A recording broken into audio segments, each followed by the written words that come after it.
Hi everyone, today I want to talk about what I wish I have known when I was in my 20s, especially about working for a company. Right after graduating from college, done my master's degree, I joined a consulting firm in South Korea and worked there for 2 years and 3 months. I remember the exact period I worked there because even though I learned a lot from there, it was one of my most challenging times in my life, both physically and mentally.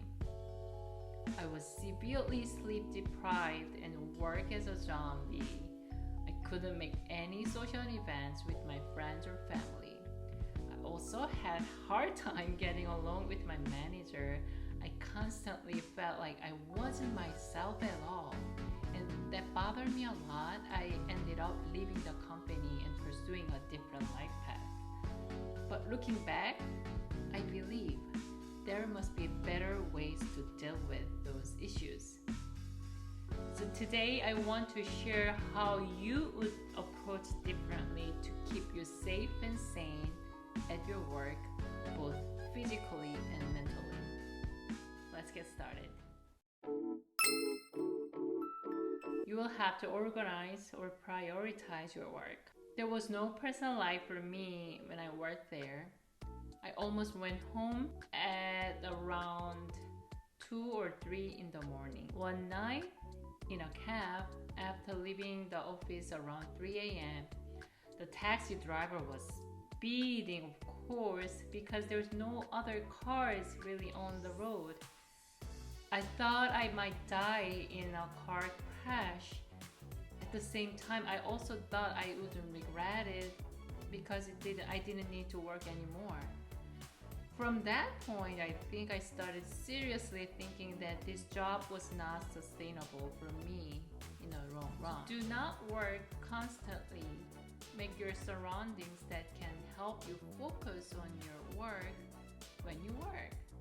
There are some specific periods from time to time when you have to work overtime to meet the deadlines and project due dates.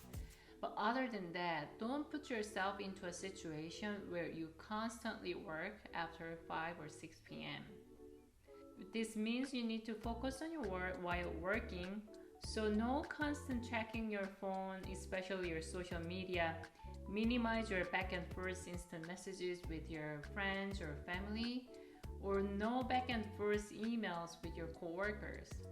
The same is valid for hybrid work modality because you work where you sleep and eat. You often forget the borderline or boundaries between your work and personal life, which gives you frustration and leaves you overworking situations. So set your boundaries. There was a motto of my former company when I was there. It was never say no, just say yes. So it's been almost 15 years now, so I wish the motto had been changed. But now I can tell how bad the motto was for their employees. You should have boundaries regarding meeting time, your focus time, your lunch time, and communication time with your coworkers. For example, if you are invited to a meeting, you don't want to say, just schedule whatever you prefer, I'm available anytime. No, you need to set a time frame for those meetings. For example, I am available between 11 a.m. to noon and 1 and 2 p.m. So you can plan other stuff beyond that time frame. You don't want to quickly shift your plans because of other people's preferences. When I worked for my former company, I constantly checked my inbox and immediately replied to the sender. And I thought that instant replies would satisfy or impress my manager or clients about my work, but that wasn't true. Your work should be the one that your manager or clients would appreciate. So please, no constant email checking. You can set a time for checking your email. For example, 9 a.m. and noon and at 3 p.m. Or if you get used to it, one time in the morning like 10 a.m. and one in the afternoon like 2 p.m. If that's truly urgent, you will get a phone call, but I hope it doesn't happen that frequently.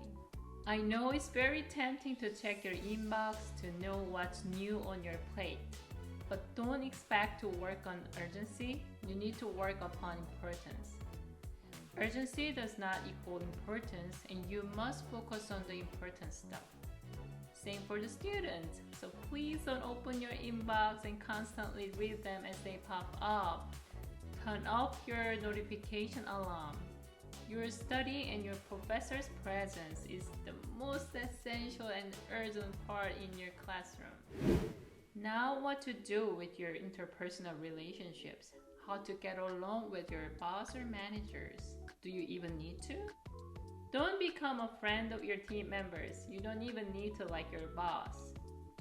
When I worked for my former company, I realized that I wasn't a good employee who was sociable, always energetic, and saying yes to the people all the time. I work hard, but I had difficulty getting along with people, especially with my manager. But the truth is, you don't need to become a friend of your team members. There's an article from Harvard Business Review. It says, don't get sad if your work environment does not encourage you to show your authentic self. You can show your raw self. You deliver your best version of your work persona. Your coworkers cannot be your best friends. I still keep in touch with some of my work cohort who joined the company together, but not with other team members or managers. It's a different relationship, and your expectation should differ in that as well. The bigger question, how about your boss or managers? Everyone indeed wants to get along with their bosses. However, your boss has a different role, so that she or he might have different perspectives or work priorities. Your boss might have a different approach or work style than you, so don't make it frustrate you. You can still like your company when you don't like your boss. A recent Harvard Business Review article also mentioned that if your work environment is stable and you get along with at least a few of your colleagues, it's okay not to hang out with your boss. So focus on what makes them successful and take those lessons with you when you become a leader in the future. Then what to do with your boss? Use them. The point is, your boss does not think so much about you. What they think about the most during the day and during the weekdays is their boss and their managers. So if you want to be more strategic and get promoted more quickly, you use your boss. Rather than working alone on a project, thinking it will impress your manager in the future, ask for their input from time to time about your work. Bring it as often as possible. Today I shared how I would approach differently in my 20s working at a company. I believe most of the suggestions are still applicable in most other job situations these days. Remember, prioritize your work and set boundaries. Don't try to be authentic yourself at work. You don't even need to like your boss. And I'll see you in the next video. Bye!